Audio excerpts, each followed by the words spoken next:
Hey guys, what's up? How are you all? I hope you all are good.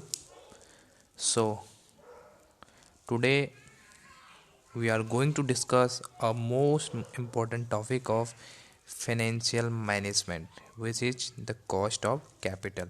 ये cost of capital हमारे financial management यानी कि FM का एक most important topic हो जाता है। ठीक है, चाहे वो किसी भी कॉम्पिटिटिव एग्जाम के लिए हो, चाहे वो यूजीसी नेट के लिए हो, चाहे वो ग्रेजुएशन लेवल, पीजी लेवल किसी भी हो, एमबीए के लिए हो, फाइनेंशियल मैनेजमेंट की ज़रूरत हर जगह पे पड़ती है और उसका एक ये मोस्ट इम्पॉर्टेंट टॉपिक है कॉस्ट ऑफ कैपिटल। आज हम जानेंगे कॉस्ट ऑफ कैपिटल होता क्या है और ये कितने तरह का होता है और इसके कुछ कैरेक्टरिस्टिक्स, और साथ में हम कुछ पोर्शन इसका न्यूमेरिकल वाला आज कवर करेंगे। उसके बाद जो नेक्स्ट पार्ट होगा उसके बाद हम आगे इसको कंटिन्यू करेंगे इस सीरीज़ को। ओके, तो आज स्टार्ट करते हैं कॉस्ट ऑफ कैपिटल। सबसे पहले समझते हैं इसकी मीनिंग, कॉस्ट ऑफ कैपिटल होता क्या है। देखिए, it is known as target rate, cut off rate and hurdle rate. इसको छोड़ दो, मैं सबसे पहले आपको एक एग्जांपल से समझाता हूँ। For example, I am going to start a business. मैं एक नया स्टार्टअप करना चाहता हूँ अपना, और मेरा स्टार्टअप है, चलो मैं एक दुकान खोलना चाहता हूँ। और दुकान के लिए मुझे क्या चाहिए, मुझे चाहिए होगी कैपिटल, पैसा चाहिए मुझे। किसी भी चीज़ को स्टार्ट करने के लिए हमें क्या चाहिए होती है, सबसे पहले कैपिटल की रिक्वायरमेंट होती है। तो उस कैपिटल को अरेंज करने के लिए मैं क्या करूँगा, कहीं से लोन लूँगा। ठीक है, चाहे बैंक से लोन लूँ, ठीक, या कहीं से भी मैं कुछ डेट लूँगा, लोन लूँगा। ठीक है, तो उस डेट के बदले, उस लोन के बदले मुझे क्या पेमेंट करना पड़ेगा, मुझे मुझे बैंक को क्या पेमेंट करने का पड़ेगा, मुझे इंटरेस्ट का पेमेंट यहाँ पे करना पड़ेगा। ठीक है, उन्होंने क्या दिया, हमें कैपिटल हमको दी, ठीक, पैसा दिया हमको, और उसके बदले में हम लोग बैंकों को क्या रिटर्न करेंगे, इंटरेस्ट का हम पेमेंट कर रहे हैं। ठीक, रिटर्न में। ओके, तो हमें क्या मिली, हमें मिली कैपिटल। ठीक है, जो in the form of the cash और चेक हो सकती है। और ऑन दी अदर हैंड हमने क्या पे किया, हमने पे किया ब्याज, इंटरेस्ट। तो जो इंटरेस्ट का रेट होता है, जो हम इंटरेस्ट का ये रेट होता है, इसी को हम कहते हैं cost of capital. In the other word we can say the cost of capital is the form of sacrifice of the capital. हम कह सकते हैं कि देखो, कैपिटल एक्वायर करने के लिए, कैपिटल को एक्वायर करने के लिए जितना भी कोई व्यक्ति सेक्रीफाइस करता है, जैसे हमने क्या किया, हमने कैपिटल को एक्वायर किया, उसके बदले में हमने पेमेंट किया। तो जिस व्यक्ति ने हमको कैपिटल दिया, हमको पैसा दिया है, तो उसके बदले में वो कुछ ना कुछ चाहेगा, है ना। फ्री में कोई किसी को कुछ देता नहीं है। तो उसने क्या चाहा उसके बदले में, उसकी क्या एक्सपेक्टेशंस हैं कि वो आपको उसके बदले कैपिटल दे रहा है। तो उसी चीज़ को हम कहते हैं कॉस्ट ऑफ कैपिटल, यानी कि उसने अपने जो पूंजी है, जो अपनी कैपिटल है, उसको क्यों सेक्रीफाइस कर रहा हो आपके लिए, है ना। तो उस कैपिटल को जब वो आपको दे रहा है, तो उसके बदले में कुछ तो रिटर्न में लेगा। तो जो रिटर्न में वो लेता है, जो एक्सपेक्टेशंस उसकी होती है, जो कटअप रेट उसका होता है, उसी को हम कॉस्ट ऑफ कैपिटल कहते हैं। ठीक है, फॉर वही एग्जाम्पल आप समझ लो कि किसी से आपने पैसा लिया, तो आप उस पैसे के बदले, उस कैपिटल के बदले में उसको क्या दोगे, इंटरेस्ट पे करोगे। तो इंटरेस्ट का रेट जो भी होगा वो उसकी एक्सपेक्टेशन है, जिससे आपने पैसा लिया है ना। जिससे आपने पैसा लिया है उसको आप उसके कैपिटल के बदले में आप इंटरेस्ट पे करोगे। तो वही इंटरेस्ट का जो रेट होता है वो उस व्यक्ति की एक्सपेक्टेशंस होती है, और उसी एक्सपेक्टेशंस को हम कहते हैं कॉस्ट ऑफ कैपिटल। यानी कैपिटल के बदले में जो भी कॉस्ट इनकर की हमने, उसको बोलते हैं cost of capital. In other simple words हम समझ लें कि हमने जितनी भी कैपिटल अपने पास इकट्ठा करी है, उस कैपिटल को इकट्ठा करने के लिए, एक्वायर करने के लिए जिसका भी हमने पेमेंट किया है, उस चीज़ को हम कहते हैं कॉस्ट ऑफ कैपिटल। सिंपल सी बात समझ में आ गई। अब देखो, यहाँ पे इसकी परिभाषा भी लिखी हुई है मैंने, ठीक।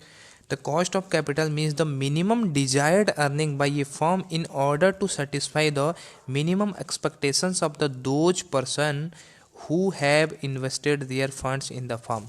कहने का मतलब, हमारी जो फर्म है उसमें जिन जिन व्यक्तियों ने इन्वेस्ट किया है, तो उनकी जितनी भी एक्सपेक्टेशंस हैं, माने कि जितनी भी रिटर्न में वो लोग चाहते हैं, तो वो रेट कहलाता है हमारा cost of capital.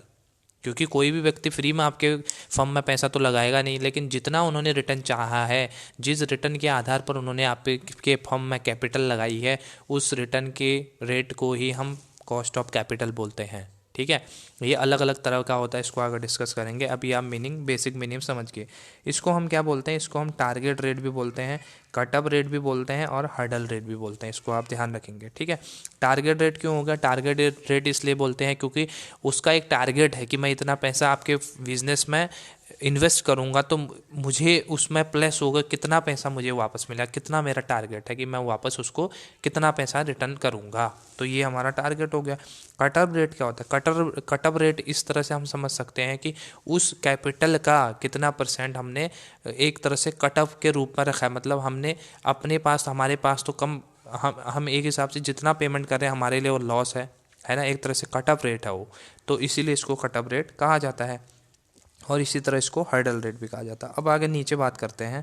The cost of capital is the cost of company's fund both debt and equity. देखिए, जब भी कोई कंपनी स्टार्ट करते हैं या कोई भी बिजनेस स्टार्ट करते हैं तो वहाँ पे हम दो मेन सोर्सेज से हम पैसा कलेक्ट करते हैं। एक हमारा होता है इक्विटी से, कैपिटल एक्वायर करने के लिए एक इक्विटी का होता है और एक होता है डेट का।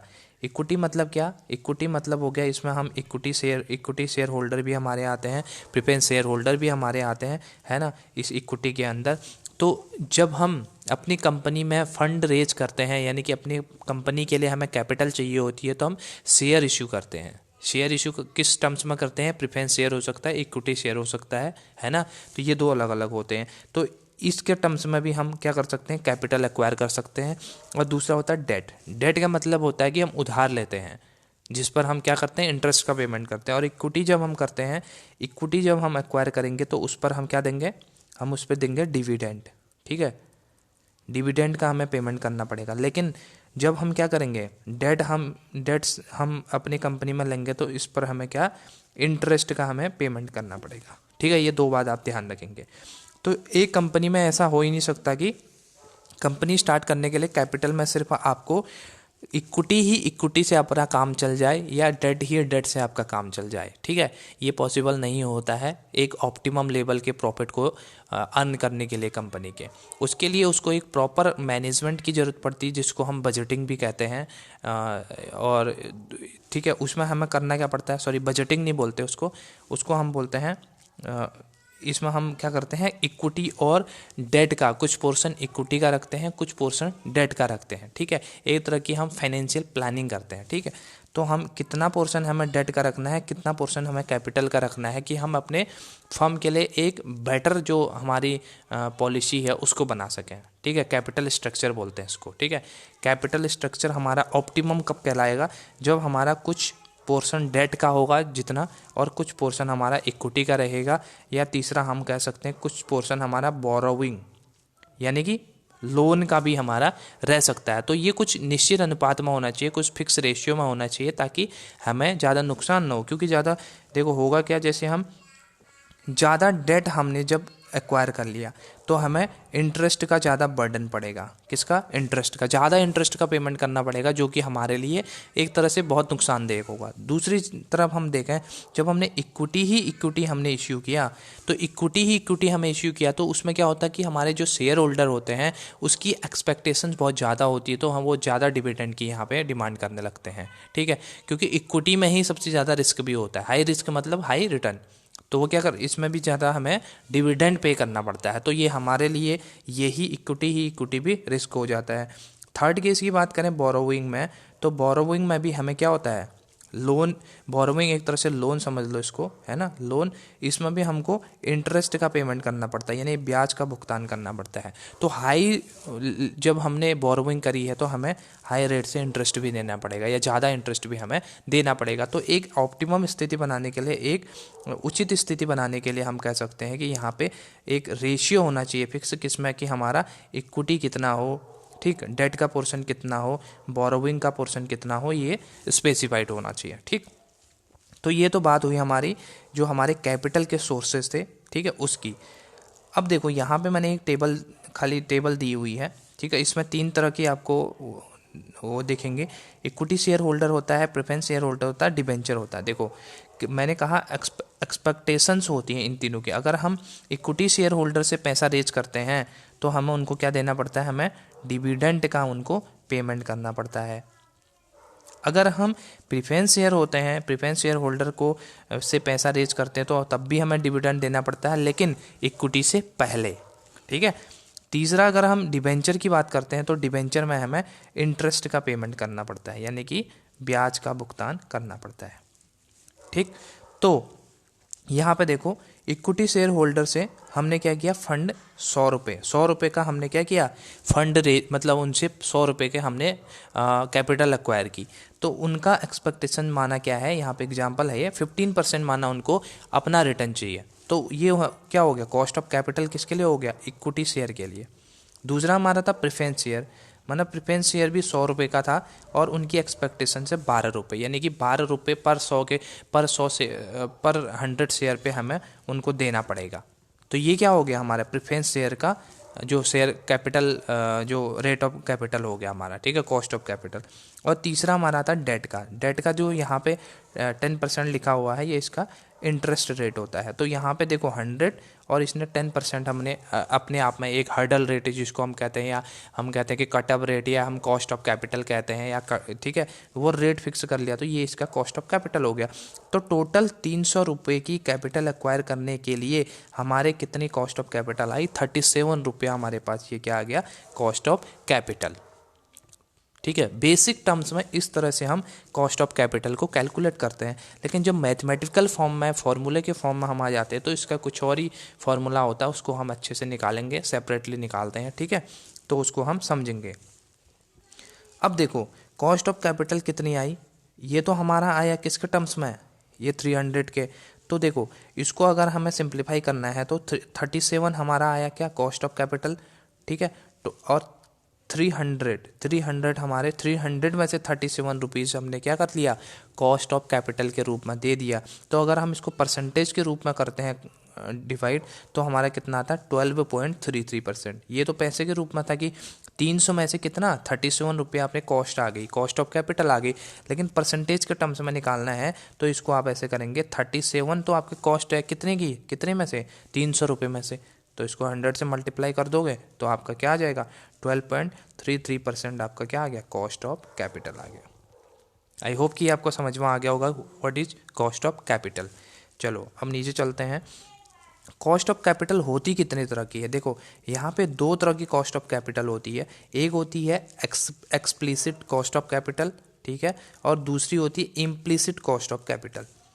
एक्सप्लिसिट कॉस्ट ऑफ कैपिटल में 3 चीज़ें आती हैं। एक्सप्लिसिट का मतलब हो गया, एक तरह से आपका हो गया कि प्रत्यक्ष रूप से, तो ये हो गया। इसमें क्या क्या इंक्लूड होता है, equity share capital, preference share capital और डिबेंचर। ये 3 चीज़ें हमारी होती हैं किसमें, एक्सप्लिसिट कॉस्ट ऑफ कैपिटल में।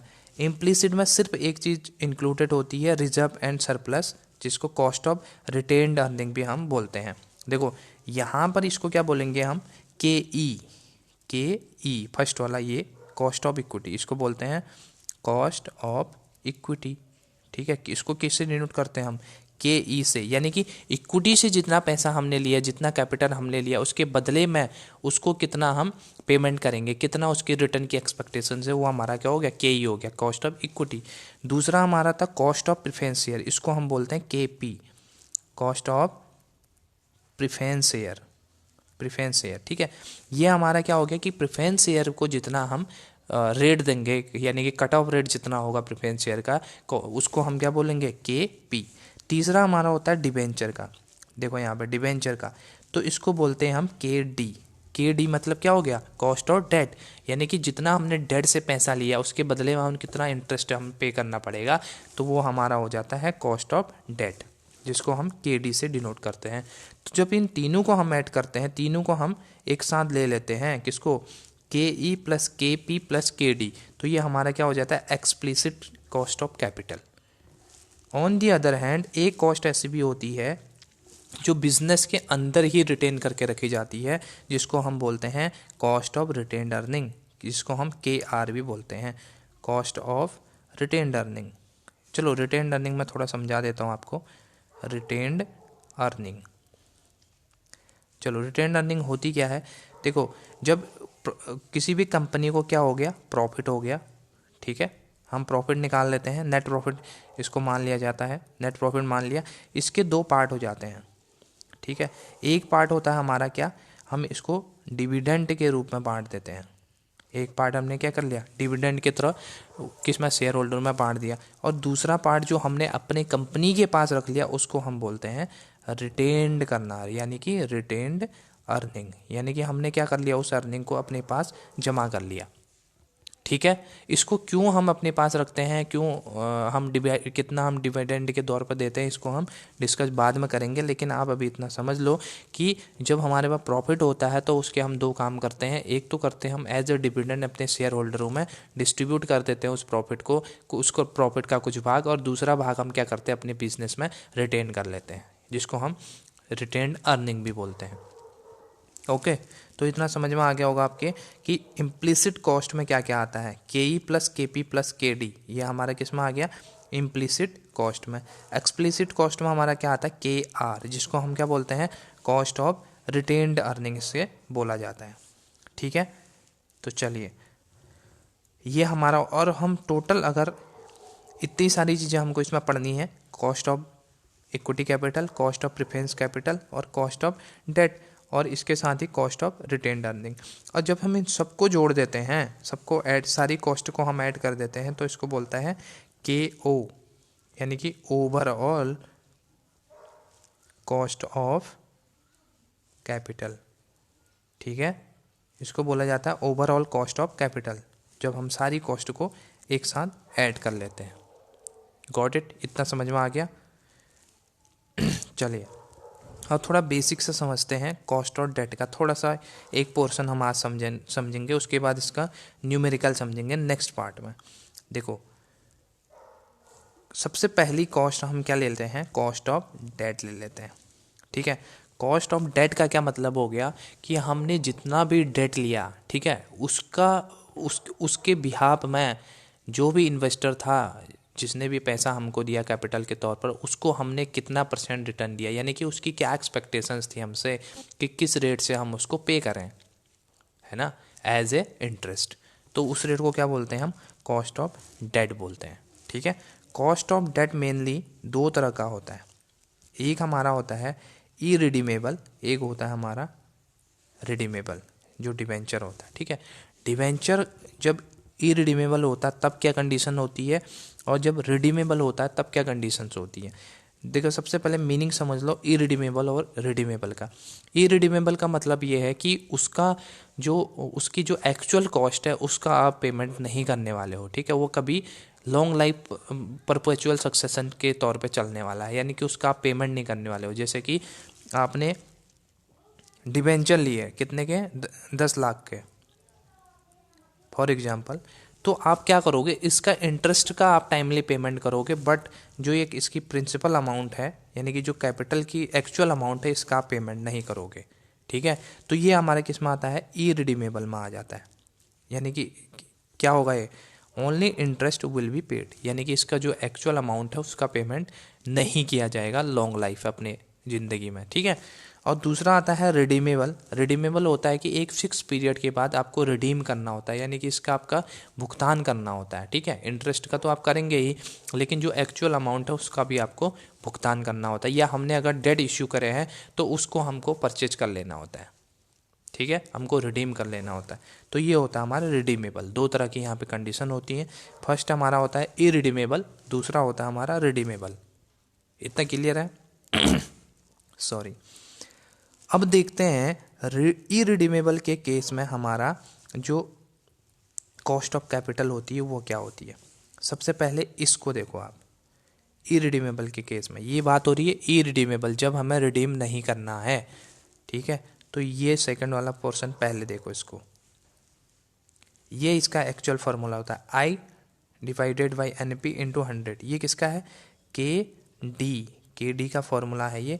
और कब, जब ये इरिडीमेबल है, क्वेश्चन में दिया होगा साफ साफ कि ये रिडीमेबल है या इरिडीमेबल है, ठीक है।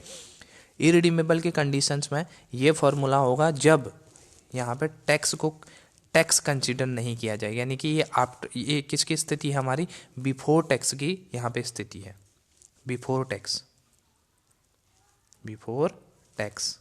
इसमें फॉर्मूला क्या हो जाएगा, I divided by net proceed into 100। यहाँ पे आई क्या है हमारा, इसको हम बोलते हैं, ये फॉर्मूला समझ लो, आई का मतलब होता है इंटरेस्ट, ठीक है, इसका होता है नेट प्रोसीड, ठीक है, और इंटू 100 हो गया। ये किसका फॉर्मूला है हमारा, के डी, कॉस्ट ऑफ डेट का है फॉर ई रिडीमेबल, यानी कि जो रिडीम नहीं होने वाला है, ठीक है।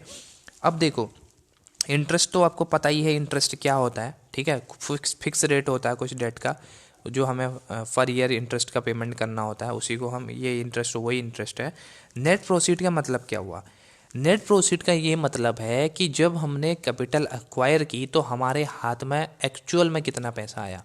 देखो होता क्या है, जैसे हमने किसी से कैपिटल एक्वायर की 5 लाख की, ठीक है, एक्चुअल में हमने कितनी कैपिटल एक्वायर की, 5 लाख की एक्वायर की, लेकिन उसमें होता क्या है, हम कुछ पैसा, कुछ हिस्सा किसमें दे देते हैं, कमीशन दे देते हैं। कमीशन मतलब समझते हैं ना, 5 लाख का था, उसमें कुछ पार्ट हमने क्या दे दिया, कमीशन के तौर पे दे दिया। कोई एजेंट था या कोई था, कुछ भी था, उस कैपिटल एक्वायर करने के लिए कुछ पोर्शन हमने कमीशन दे दिया, यानी कि मान लो 50,000 हमने कमीशन पे कर दिया। फ्लोटिंग चार्ज होता है, कुछ फ्लोटिंग चार्ज भी होते हैं। फ्लोटिंग चार्ज का मतलब होता है कि कुछ बिजनेस में जो भी खर्चे होते हैं उसको हम फ्लोटिंग चार्ज बोल देते हैं। तो फ्लोटिंग चार्ज माना बाई चांस हमारा फ्लोटिंग चार्ज कितना था, मान लो कि 50,000 फिर से हमारा फ्लोटिंग चार्ज भी था, कितना हो गया, कमीशन था 50,000, फ्लोटिंग चार्ज कितना था, फिर 50,000 था, तो टोटल कितना हो गया, 1 लाख हो गया ना, टोटल खर्चा जितना हुआ, और हमारे हाथ में एक्चुअल में पैसा कितना आया, 4 लाख रुपए आया। क्यों, देखो 5 लाख, दोबारा समझो, 5 लाख रुपए हमने टोटल क्या करने थे, एक्वायर करने थे, ठीक है, एक्वायर कितने करने थे, 5 लाख रुपए करने थे, लेकिन हमारे कमीशन में 50,000 रुपया, फ्लोटिंग चार्ज 50,000 रुपया, तो टोटल कितना खर्चा हुआ, 1 लाख रुपए का हमारा अपना खर्चा हो गया, ठीक है, खुद का, उसका खर्चा नहीं, जिसने पैसा दिया उसने तो पूरा 5 लाख ही दिया, लेकिन 1 लाख जो है हमने अपनी तरफ से खर्चा कर लिया उस पैसे को एक्वायर करने के लिए, तो ये हमारा खर्चा माना जाता है। तो हमारे हाथ में टोटल पैसा कितना आया, 4 लाख ही रुपया हमारे हाथ में आया। तो ये 4 लाख रुपए जो एक्चुअल हमारे हैंड इन हैंड हमारे 4 लाख आया, उसी को हम बोलते हैं net proceed. I hope clear है, ठीक है, नेट प्रोसीड का ये फंडा होता है। तो फॉर्मूला क्या था हमारा, इंटरेस्ट को हम नेट प्रोसीड से डिवाइड करके इंटू 100 करते थे, सिंपल सी बात है। तो यहाँ पे हमारा क्या निकल आता है, हमारा कॉस्ट ऑफ डेट निकल आता है, जो कि इरिडीमेबल के केस में। अब क्या हो अगर यहाँ पे टैक्स को कंसीडर किया जाए, यानी कि आफ्टर टैक्स हम निकालें, जब ये तो हमारा था बिफोर टैक्स, ठीक है, बिफोर टैक्स की बात थी ये। अब जब हम आफ्टर टैक्स निकालेंगे तो कैसे निकालेंगे, हमें करना कुछ नहीं है, हमारा फॉर्मूला यही रहेगा, ठीक है, फॉर्मूला हमारा सेम यही है, I divided by net proceed into 100, बस हम इसको मल्टीप्लाई कर देंगे किससे, 1 माइनस टी से, टी का मतलब हो गया टैक्स रेट, ठीक है, 1 माइनस टी से इसको डिवाइड कर देना है, इसको मल्टीप्लाई कर देना है, तो हमारा आ जाता है क्या, क्या आ जाएगा हमारा, एन के D after tax. Got it, वही फॉर्मूला यहाँ पे मैंने लिखा हुआ, देखो I into 1 minus T upon N P, यानी कि 1 माइनस टी को मैंने यहाँ मल्टीप्लाई किया, हो आप चाहे तो बाकी का 1 माइनस टी को अगर आप हटा दें तो फॉर्मूला सेम यही होता है, ठीक है, इसको लास्ट में भी आप माइनस कर सकते हैं, 1 minus T, it doesn't matter, ठीक है, लेकिन आपको माइनस करना पड़ेगा, ठीक है। ये 2 फॉर्मूले आपके क्लियर होने चाहिए। आप कौन से, cost of debt in the case of redeemable, irredeemable, और इसके अंदर भी 2 सब कैटेगरी बनेंगी, किसके अंदर, इरिडीमेबल के केस में जब हम बात कर रहे हैं, इसके अंदर भी 2 कैटेगरी बनेंगी, एक हमारा बनेगा बिफोर टैक्स, बिफोर टैक्स, और दूसरी कंडीशन बनती है आफ्टर टैक्स, ठीक है। बिफोर टैक्स के केस में हम टैक्स को कंसिडर नहीं करेंगे, तो ये फॉर्मूला हमारा सिंपल, आई इंटरेस्ट को डिवाइड करेंगे नेट प्रोसीड से इंटू 100 हो जाएगा, और जब हम टैक्स को कंसिडर करेंगे तो 1 माइनस टी, 1 माइनस टी से हम यहाँ पे इसको मल्टीप्लाई कर देंगे, जितना भी हमारा amount I upon N P into 100 करके आएगा, उसको 1 माइनस टी से हम मल्टीप्लाई करेंगे तो हमारा के डी निकल आएगा, K D cost of debt after tax. ठीक है, तो ये आई होप कि ये क्लियर है। इसके इतना पोर्शन आप देख लो, ठीक है। इसके न्यूमेरिकल जो है अगले पोर्शन में मैं डिस्कस करूँगा आपसे, और यहाँ पे एक ओवरव्यू दे देता हूँ लास्ट में, जैसा कि हम हर चैप्टर हर लेक्चर में करते हैं। देखो कॉस्ट ऑफ डेट क्या था, कॉस्ट ऑफ डेट था हमारा minimum desired earning by a firm to in order to satisfy the minimum expectations of the those person who have invested their funds in the firm. यानी कि जिस किसी ने भी इन्वेस्टर ने हमारे फर्म में इन्वेस्ट किया है उसके द्वारा एक्सपेक्ट की गई एक रिटर्न की जो रेट होती है उसी को हम कॉस्ट ऑफ कैपिटल बोलते हैं। ठीक है, कॉस्ट ऑफ कैपिटल के अंतर्गत हम 4 तरह की कॉस्ट टोटल हम कंसिडर करते हैं। सबसे पहला cost of equity share capital, दूसरा हमारा है cost of preference share capital, तीसरा हमारा है कॉस्ट ऑफ डेट यानी कि कॉस्ट ऑफ डिवेंचर, और चौथा हमारा आता है कॉस्ट ऑफ रिटेन्ड अर्निंग जिसको हम KR बोलते हैं।